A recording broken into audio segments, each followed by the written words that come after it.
Okay, magsisimula na tayo. Magandang gabi po muli mga kapatid, kaibigan, mga kamag-anak. Muli po, samahan nyo kami. Muli namin inaanyayahan kayo ngayong gabi na samahan kami sa gabi-gabing pananalangin. Bago po tayo dumako sa ating gawain, nais ko po muna kayong muli batiin ng mapagpalang gabi. Sa pangalan po ng Kingdom of the Christ Church po ng KOTC at sa pamumuno po ng aming Senior Pastor Bal Lopez, isa pong mapagpalang gabi sa ating lahat. Kung kayo po ay mayroong mga prayer request, mga concern na nais nyo pong ipagpanalangin, bukas po ang aming mga account. Siguro napapanood po naman ninyo ang mga aming pastor, mga leader na tumatayo tuwing gabi-gabi na sa pananalangin ay batid ko pong napapanood nyo sila at nalalaman ninyo. Kung kayo po ay may nais na ipanalangin, i-message nyo na lang po, pwede nyo po kaming i-PM, personal message po, or pwede naman po kayong mag-comment doon, dyan po sa aming account po. Maraming salamat. Bago po tayo dumako sa ating gawain, tayo po muna ay manalangin. Magsiyuko po tayo ng ating ulo at tayo po ay manalangin. Dakilang Diyos Ama sa langit, sa pangalan ng Panginoong Hesus at sa pagsaba at paggabay ng banal na Espiritu, kami po ay buong pagpapakumbaba na humihingi ng kapatawaran sa bawat aming pagkakasala sa aming karumihan. Dalangin namin, Panginoon, na sa mga oras na ito ay kami po ay samahan ninyo. Salamat nga po sa buhay at kalakasan ng bawat isa, sa bawat nakakapanood ngayon, O God, nawa, Panginoon, i-touch nyo po ang puso ng bawat isa. Mapagpala sila, Panginoon, ang iyong kapayapaan, ang maranasan nila. Salamat po at pinapaubaya namin sa inyo ang gawain ito sa gabing ito. Nawa, O Diyos, ikaw ang magsalita, kayo po ang mangaral sa mga oras na ito. Gagamitin nyo lang po ako bilang tagapagsalita o subalit, kayo po, O Diyos, ang siyang maggagabay. Salamat po, Ama. Ang lahat pong ito ay amin pong pinagkakatiwala sa inyo sa pangalan ng Panginoong Hesus. Amen. Bago po tayo dumako, samahan niyo po kaming umawit. Makinig po tayo ng mga awiting makalangit. Napakasarap po sa pakiramdam na tayo po ay nakakapagpuri sa Diyos. Napaparangalan natin siya sa pamamagitan ng mga awitin at tayo ay nakakasamba sa Kanya. Sige po, samahan niyo po kami.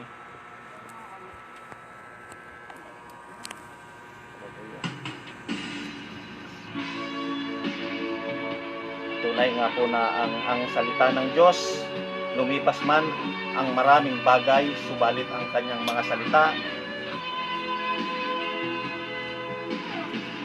ay mananatili hanggang wakas.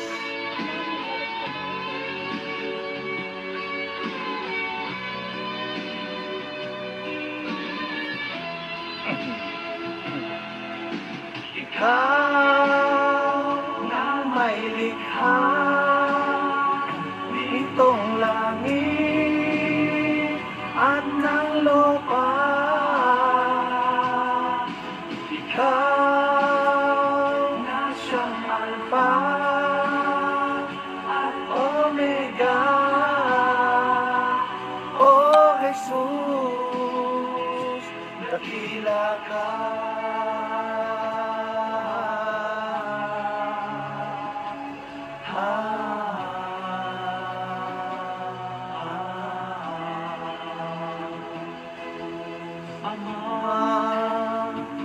Salamat po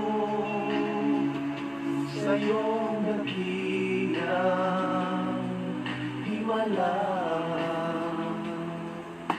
Ama. Salamat din sa iyong anak na si Jesus.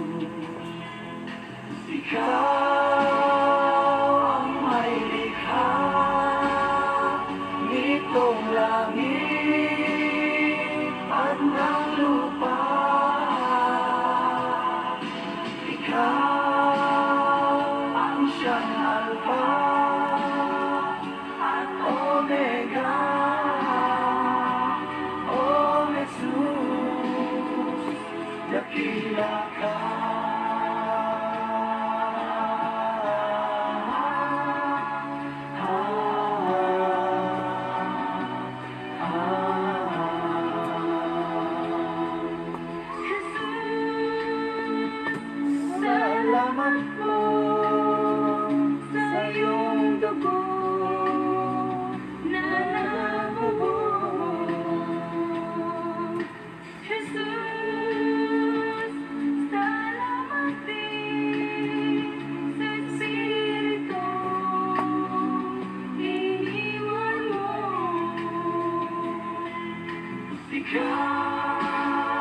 ang mailikha nitong langit at ng lupa.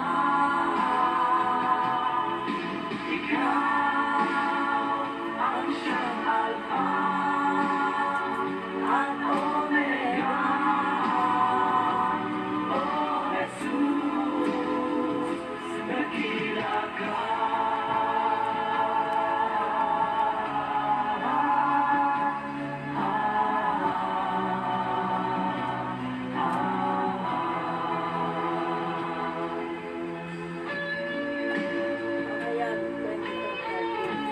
Hallelujah.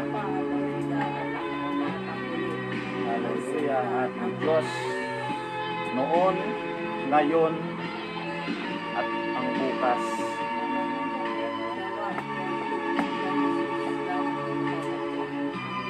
Hallelujah. Salamat po Diyos.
Patuloy po tayong umawit, makinig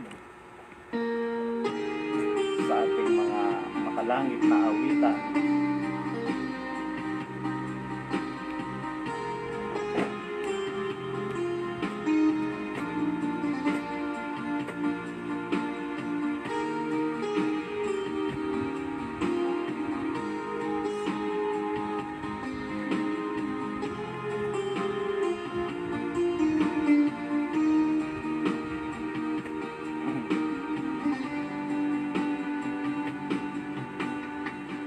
Kung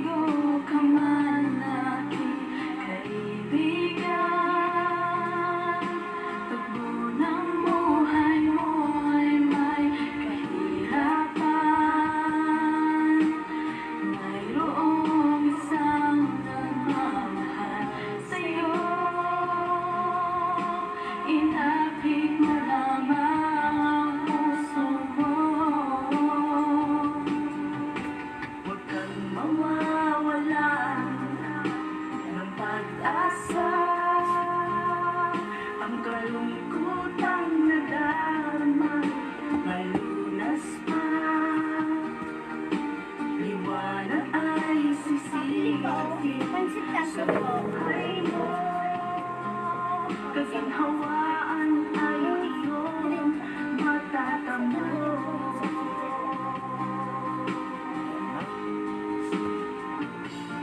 Tanging kay Jesus mo lang ito matatagpuan. Tanging kay Jesus mo lang ito mararamdaman. Tanging kay Jesus lamang mayroong kalunasan. Lumapit ka, lumapit ka. Sa Kanya mo lang ilagak ang iyong kabiguan. Sa Kanya mo lang ilagak ang puso mong nagdaramdam. Kahit gaano kabigat, kaya niyang lunasan. Sa Kanya mo lang ito matatagpuan.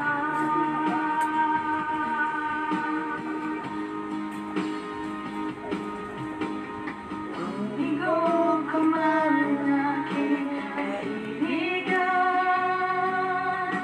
takbo ng buhay mo ay may kahirapan.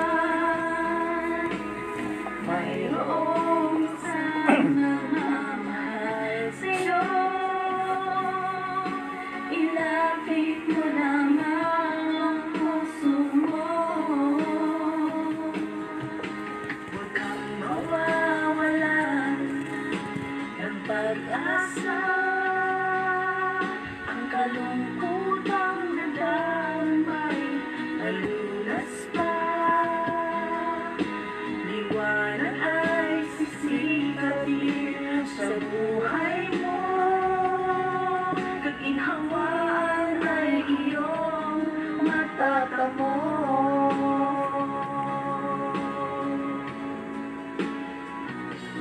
Tanging kay Jesus mo lang ito matatagpuan. Tanging kay Jesus mo lang ito mararamdaman. Tanging kay Jesus lamang mayroong kalunasan. Lumapit ka, lumapit ka. Sa Kanya mo lang ilagak ang iyong kabiguan.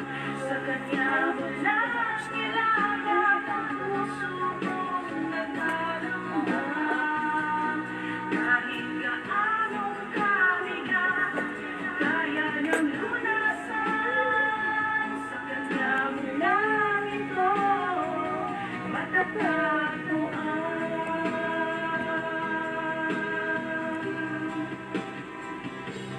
Tanging kay Jesus mo lang ito matatagpuan. Tanging kay Jesus mo lang ito mararamdaman. Tanging kay Jesus lamang mayroong kalunasan. Lumapit ka,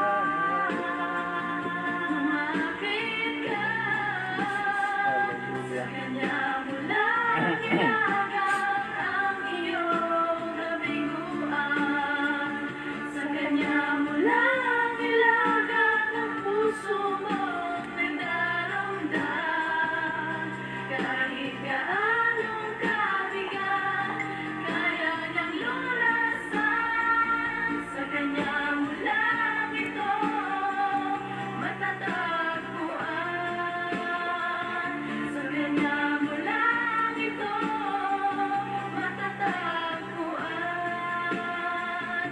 Sa Kanya mo lang ito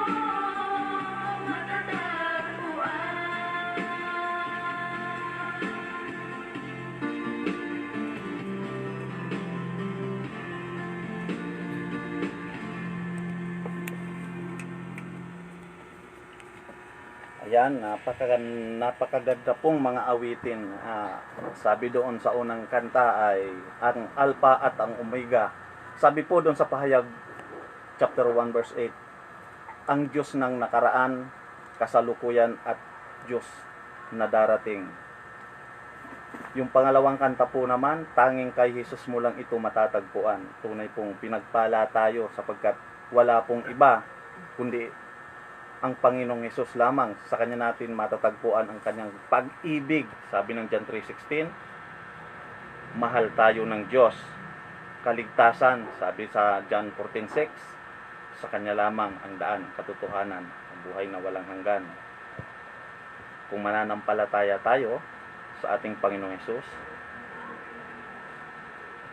ay tunay nga na tayo ay maliligtas. Napakaganda pong mga awitin. Tunay nga po na walang iba na dapat tayong paniwalaan, sambahin, at sampalatayanan. Sa gabi pong ito, ang akin pong ibabahagi sa inyo ay nasa aklat ni Pedro. Unang Pedro chapter 5 verse 8. Ang sabi po dito, kung kayo po ay may mga hawak na Biblia, ay pwede nyo po akong sabayan, at kung wala naman po, pwede nyo pong pakinggan na lang po ang aking babasahin. Kung nais nyo po akong sabayan, sabayin nyo po ako. Kung wala naman, ito po. Mag-uumpisa na po ako. Unang Pedro chapter 5 verse 8, ganito po ang pagkakasulat. Maging handa kayo at magbantay. Ang dyablo, ang kaaway ninyo, ay parang liyong umuungal at aali-aligid na naghahanap ng malalapa. Labanan ninyo siya at magpakatatag kayo sa inyong pananampalataya sa Diyos. Tulad ng alam ninyo, hindi lamang kayo ang nagtitiis ng mga kahirapan, kundi gayon din ang inyong mga kapatid sa buong daigdig. Pagkatapos ninyong magtiis sa loob ng maikling panahon, ang Diyos na siyang pinanggagalingan ng lahat ng pagpapala ang siyang magbibigay sa inyo ng kagalingan, katatagan, at lakas ng loob. At isang pundasyon di matitinag, siya ang tumawag sa inyo upang makibahagi kayo sa kanyang walang hanggang kaluwalhatian kasama ni Kristo Jesus. Yan po, napakaganda pong sabi natin po na isa pong paalala po na may kalakip na pangako sa atin ng Diyos.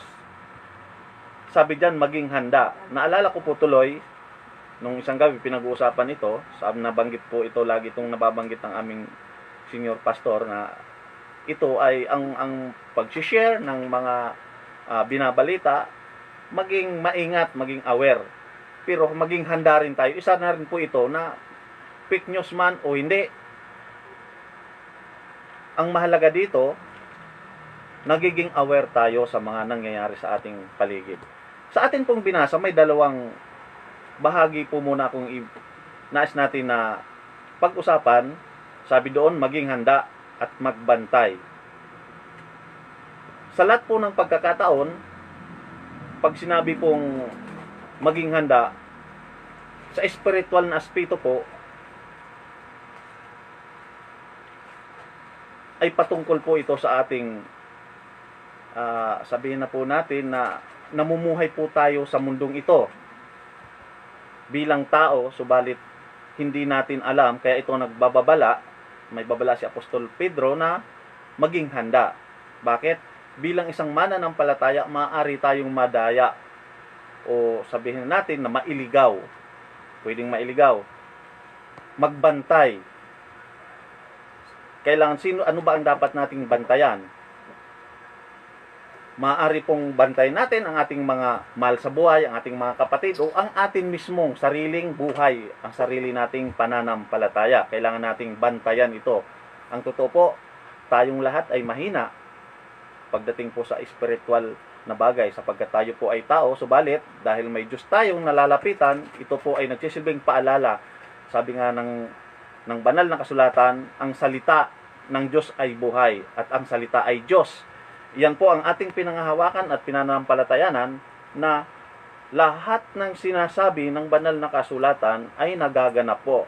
Ayan po, dalawang bagay po. Subalit, magiging aral din po ito sa atin, maging handa. sa buhay natin, pwede natin gawing application din po ito sa buhay natin na maging handa tayo at magbantay.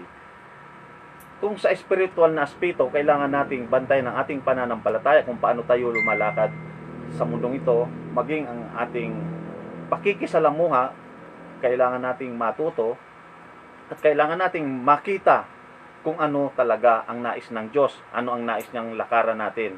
Subalit kung gagawin naman natin itong application sa buhay, sa mga nangyayari sa atin sa panahong ito, sa matinding krisis na ating pinagdadaanan, masasabi natin na isa po itong paalala rin sa atin at isang aral sa nangyayaring ito sa atin. Bakit po? Dumaan ang mga panahon na tayo ay, sabihin natin, hindi man tayo mayaman pero sagana tayo sa buhay. Ito po ay malimit din po itong ituro ng aming Senior Pastor Bal, na malimit niya itong sabihin natin na sa kanyang preaching, sa kanyang pagsisermon, lagi po itong laman na kung tayo ay may hanap buhay o kumikita, sabihin natin, maliit man o malaki, ito ang malimit niyang sabi. Kapag ikaw ay kumikita ng 100 piso, gastusin mo ang 70% at ang 30% itabi mo. Ang 10% ibigay mo sa church o sabihin ibalik yung 10% at yung 20% itago. Ayan po, malinaw po. Pwede po natin itong gawing application. Bakit po? Ang sabi dyan, maging handa. Saan po tayo dapat maging handa? Tayo po ay mga tao. Kumakain po tayo. Sa totoong buhay po na ginagalawan, sa totoong mundo, realidad ng mundo natin, kailangan po natin ang pera. Material na bagay. Kumakain po tayo. Yun pong 10-20% na sinasabing itabi, matagal na po itong itinuturo sa church ng mga pastor, lalo na po ang aming Senior Pastor Bal, na ganito ang talagang lagi niya po itong ina-advise kapag siya ay nagsisermon. Bakit? Pag dumating ang mga panahon na ganito, mayroon tayong makukuha at hindi natin dapat isisi sa gobyerno ang kakulangan natin sa mga pangangailangan natin, ang pagiging kapos natin sa buhay. Marami po akong napapanood sa pamamagitan po ng social media, marami pong nagreklamo. Ang lahat ng kanilang nararanasan isinisisi sa mga barangay captain, sa mga leader sa mayor, kung kani-kanino po. Ang totoo po, sabi nga po doon sa sinabi ni Pastor Bal, sa Amerika, ang sabi ng presidente, wag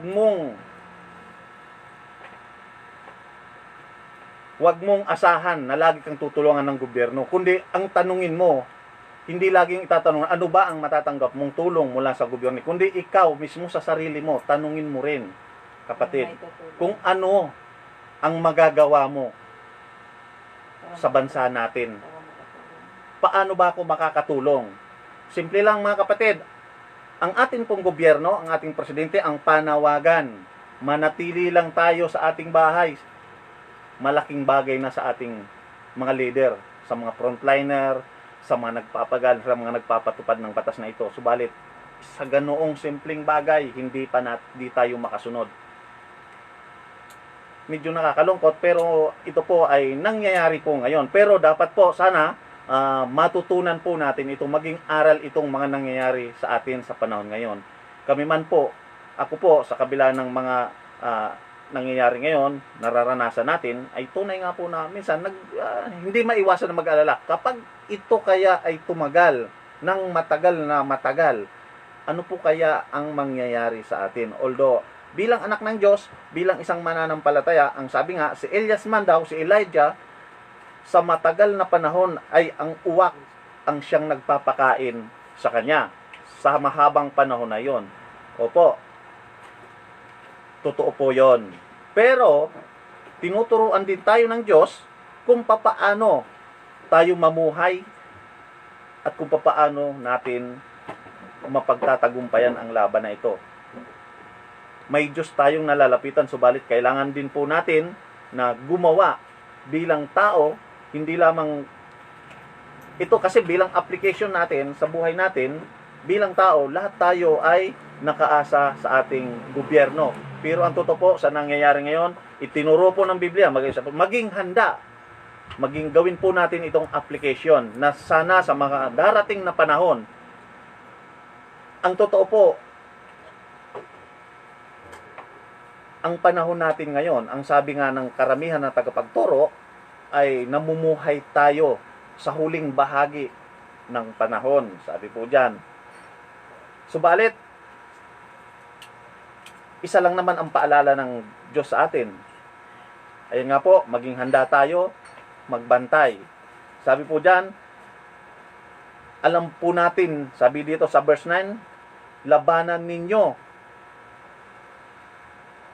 at magpakatatag kayo sapagkat sino po ba ang dapat nating labanan?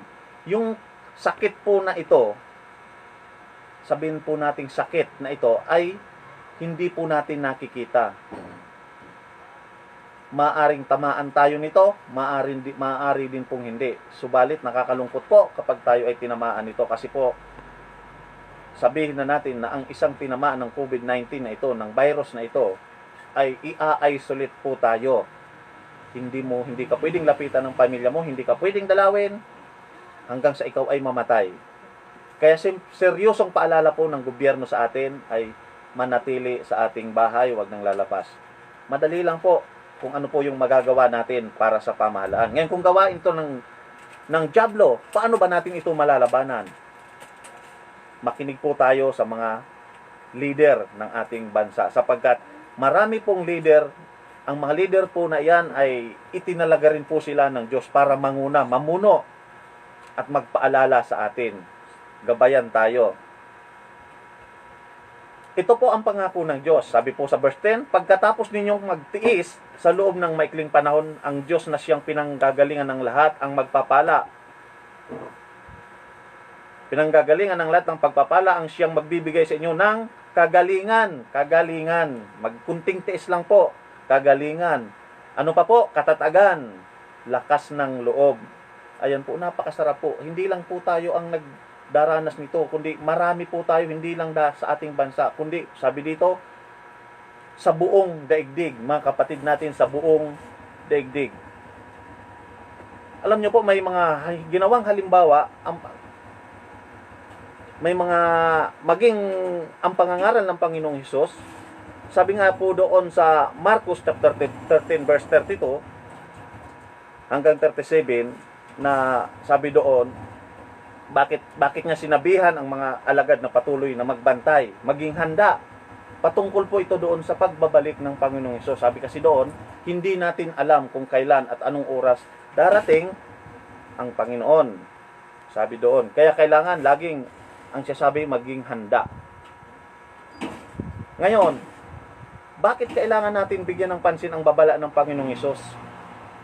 Tingnan nyo po bilang mga mananampalataya, kailangan nating malaman na totoo ang mga babala sapagkat alam nating nabubuhay na tayo sa huling bahagi ng panahon ng kawakasan. At ang malapit nang magsimula ang malaking kapighatian. Tingnan nyo po, malaking kapighatian ang sabi po dyan. Kasi po, kung titingnan naman po natin doon sa parting yon, ang kapighatian, ito po ang nararanasan natin. Although mahirap na, sobrang higpit, pahirap ng pahirap, pero hindi pa po ito ang tinutukoy mismo na kapighatian. Bakit? Nakukuha pa po natin tumawa. Minsan, yung iba nakikita ko, parang wala lang tayong krisis ng ganito, mga naglalakad dyan. Yung iba naman, yung talagang, yung sobrang kapos sa buhay, ay talagang sabi natin nasihirapan. Hindi naman pare-parehas. Pero kung mababasa natin ang aklat ng pahayag, maging yung aklat ni Daniel, yung chapter 12, na ang pagpapahayag doon ay patungkol sa huling panahon. Tingnan po natin. Ang Mateo chapter 24 verse 21, tingnan po natin ang sinasabi. Mateo chapter 24 verse 21. Tingnan nyo po kung ito yung patungkol sa mga huling panahon naman. Sapagkat sa mga araw na iyon, ang mga tao ay magdaranas ng matinding kapighatian.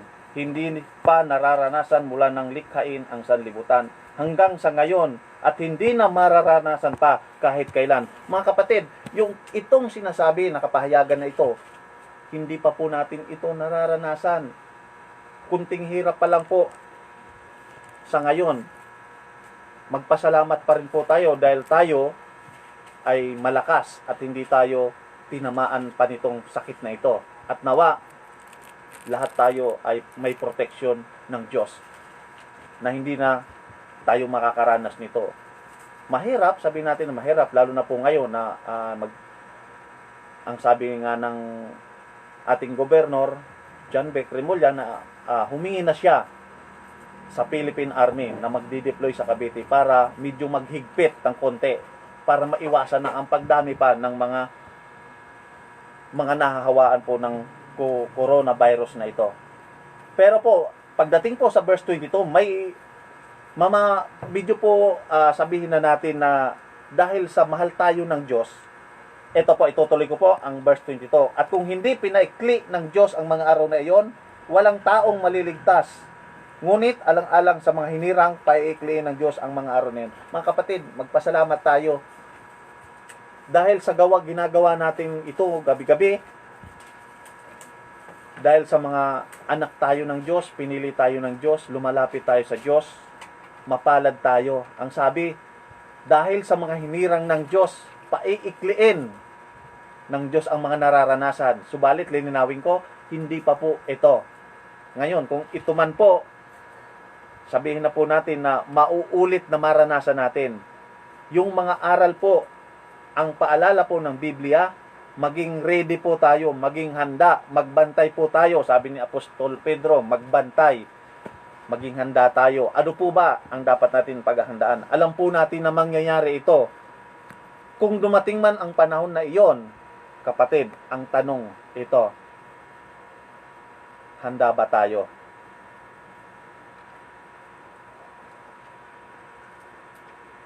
Nagpapasalamat ako sa Diyos sapagkat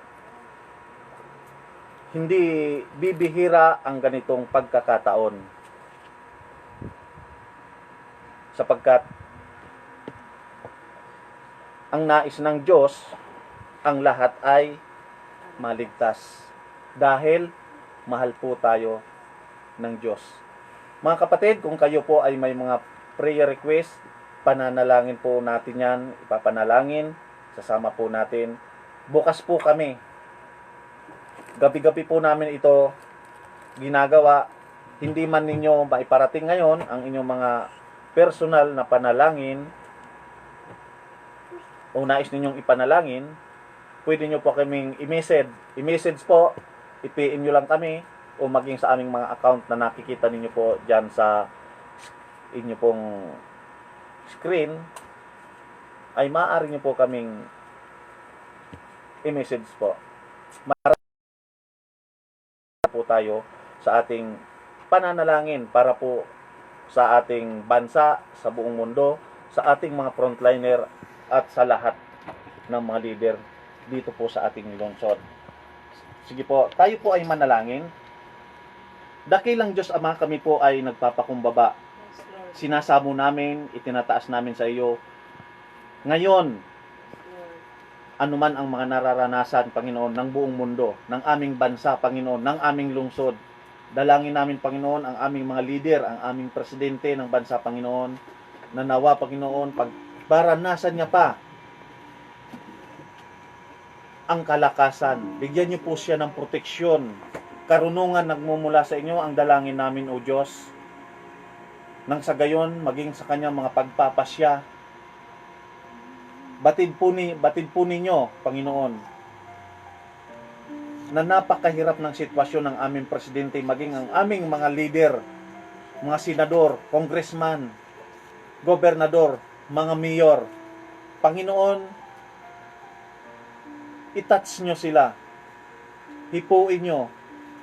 Pagkalooban nyo, Panginoon, ng karunungan na nagmumula sa iyo, Panginoon, kung paano maging patas, maging maayos bawat kanilang pagdidesisyon, maging mga kanilang gagawin.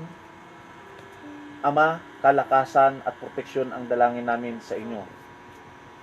Itinataas namin sa inyo ang mga leader namin ito, O God. Maging ang aming mga doktor, Panginoon, na sa kasalukuyan ay hindi pa nila natutukoy kung ano ang tamang gamot o baksin na gagamitin laban sa virus na ito, O God. Hipuin mo ang kanilang mga kamay, O Diyos. Nawa, Panginoon, matagpuan nila ang tamang gamot. Alam po namin na ikaw lamang po, O Diyos, ang makakagawa ng lahat ng bagay sapagkat ikaw ang may kontrol sa lahat ng ito. Kung malaki man ang aming kakulangan, ang pagkakasala namin, O God, patawad ang aming dalangin sa mga oras na ito. Sa aming mga kahalayan, sa aming mga karumihan. Kami po ay nagpapakumbaba sa inyo, O Diyos. Sa aming mga nurse, Panginoon, sa mga PNP, sa mga sundalo, Panginoon, nawa maghigpit man sila. Nawa, O Diyos, ang pusong may takot sa inyo pa rin ang umiral sa bawat leader namin na ito, Panginoon, sa aming mga kapulisan na ito, mga aming kasundaluhan. Ang kanilang kaisipan, O God, hipuin niyo po na hindi lamang sa physical, Panginoon, na pagdidisiplina sa mga mamamayan, kundi, Panginoon, maging maayos sila, Panginoon. Batid po ninyo na maraming pasaway, matigas ang ulo, Panginoon, sa aming komunidad. Subalit, Ama, batid ko pong hindi nila nauunawaan ang mga bagay na ito. Kung gaano kaseryoso ang krisis, ang mga nararanasan na ito ng ating bansa. Subalit, nagpapasalamat po ako sa inyo. Kasi maging ang aming mga barangay captain, ang mga konsyal, Panginoon, ang mga barangay tanod na ito, ugad, na nagsasakripisyo ng kanilang buhay, umaga, gabi, maipatupad lamang ang batas at mapag-ingatan ang kanyang mamamayan. Dalangin namin, ugad, ang kanilang kalakasan, ang proteksyon sa kanila, ugad, sa mga oras na ito.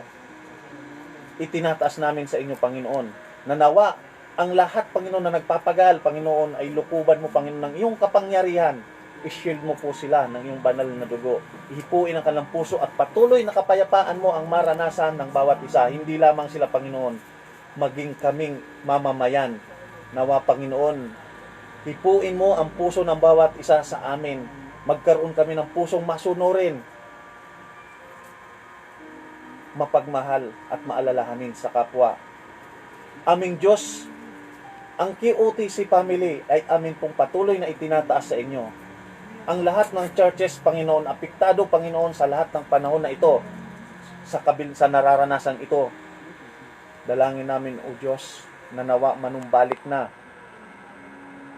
ang dati naming buhay. Panginoon, may prayer request ang aming kapatid na si Brother Edgar sa mga oras na ito. Tunay nga po, O Diyos, na nakikita ninyo ang kanyang puso, maging ang kanyang may bahay, si Pastora Elsa, O God. Dalangin namin, Panginoon, sa mga oras na ito, maging ang kanyang anak ni Pastora Elsa. Hipuin niyo po sila, Panginoon. Patuloy niyong pagkalooban ng kalakasan, proteksyon ng kanilang mahal sa buhay. Mahal sa buhay ni Pastor Elsa at ni Brother Edgar. Panginoon, batid namin na hindi maiksi ang iyong kamay. Salamat nga po sapagkat maging ang mga nanonood ngayon, Panginoon, ang aming mga nakakasama gabi-gabi, O God, pagpapalain niyo po sila. Salamat po, O Diyos, sa aming bansa. Isa lamang po ang lagi naming sinasabi, na isang bukas, paggising namin, malaya na po ang aming bansa sa sakit na ito. Amin na pong itong ipinapahayag at ipinagpapasalamat sa inyo. At amin pong pinanghahawakan ang gagawin mo sa buong mundo. Makikita ito. Salamat po, Diyos. Ngayong gabi, muli po, ang lahat, Panginoon, ng aming alalahanin sa buhay ay amin pong ipinagkakatiwala sa inyo. At anuman ang iyong layunin, O God, siya na po nawa ang mangyari. Salamat po. Ito po ang aming dalangin sa pangalan ni Jesus. Amen. Ayan po. Bago po tayo magtapos, pakinggan po natin ang isa pong pangako ng Diyos. Ang Diyos po ay lagi pong may kalakip na pangako po sa ating Kaya pakinggan po natin ang isang awitin pong ito. Sige po, samahan niyo po kami.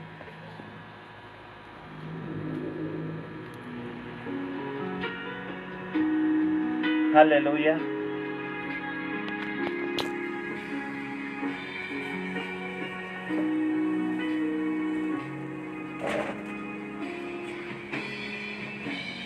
Sa gitna ng kadiliman, liwanag ang iyong binibigay.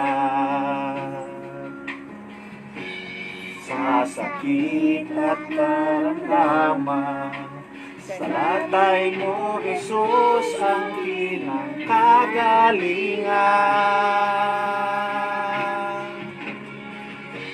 Salita mo, panghahawakan ko. Salita mo, tapat at totoo. Lahat ay nasa iyo, sapat sa buhay ko. Salita mo ay nararanasan ko.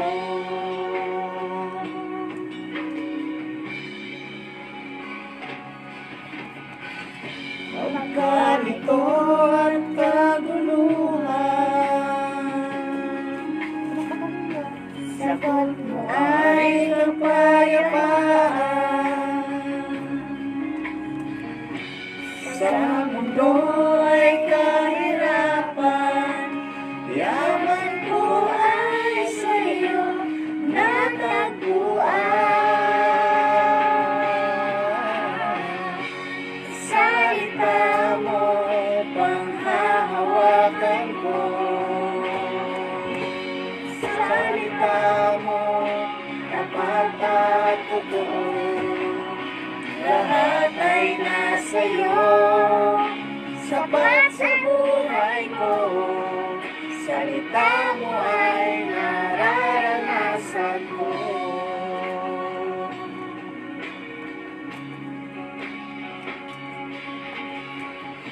Magkalito at kaguluhan, sagot mo ay kapayapaan. Sa mundo ay kahirapan, yaman ko ay sa iyo natagpuan. Salita mo, panghahawakan ko. Salita mo, tapat at totoo. Lahat ay nasa iyo, sapat sa buhay ko. Salita mo ay nararanasan ko. Salita mo, panghahawakan ko.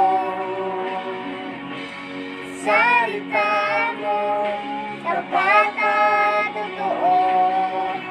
Lahat ay nasa iyo, sapat sa buhay ko. Salita mo ay nararanasan ko. Jesus, ikaw ang salita ng buhay. Tanging ikaw ang nagbibigay kahulugan sa aking buhay. Salita mo, panghahawakan ko. Salita mo, tapat at totoo. Lahat ay nasa iyo, sapat sa buhay ko. Salita mo ay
Mga kapatid, napakaganda pong awitin. Salita ng Diyos na may kalakip na pangako na dapat po nating panghawakan. Sabi po doon, Jesus, ikaw ang salita ng aking buhay. Tingnan mo po, sabi ng Juan chapter 1 verse 1, sabi diyan, ng pasimula ay naroon ng salita at ang salita ay kasama ng Diyos. At ang salita ay Diyos. Sa pasimula ay kasama na ng Diyos ang salita, nilikha ang lahat ng bagay sa pamamagitan niya. At walang hindi nilikha ng dahil sa kanya, mga kapatid. Walang iba pong dapat po nating panghawakan at panampalatayanan ang salita po ng Panginoong Hesus. Maraming salamat po sa inyo at muli iniimbitahan ko po kayo bukas po ng gabi sa ganitong oras din po. Hindi ko po matandaan kung sino po ang susunod sa akin pero inaanyayahan ko na rin po kayo na patuloy po ang amin pong gabi-gabing pananalangin po, ang amin pong prayer vigil. Maraming salamat po sa inyong lahat. To God be the glory. Ang lahat po ng papuri ay sa Diyos lamang. At magandang gabi po sa inyong lahat. God bless you all.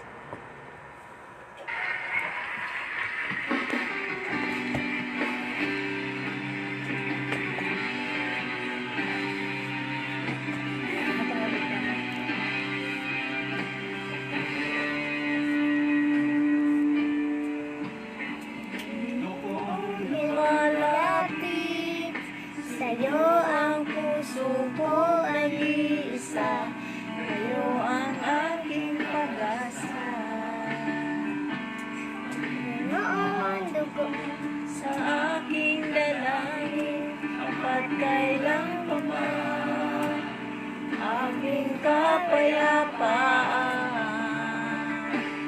Pangako niyo ay aking pangahawakan. Pangako niyo ay ang lagi kong sandigan.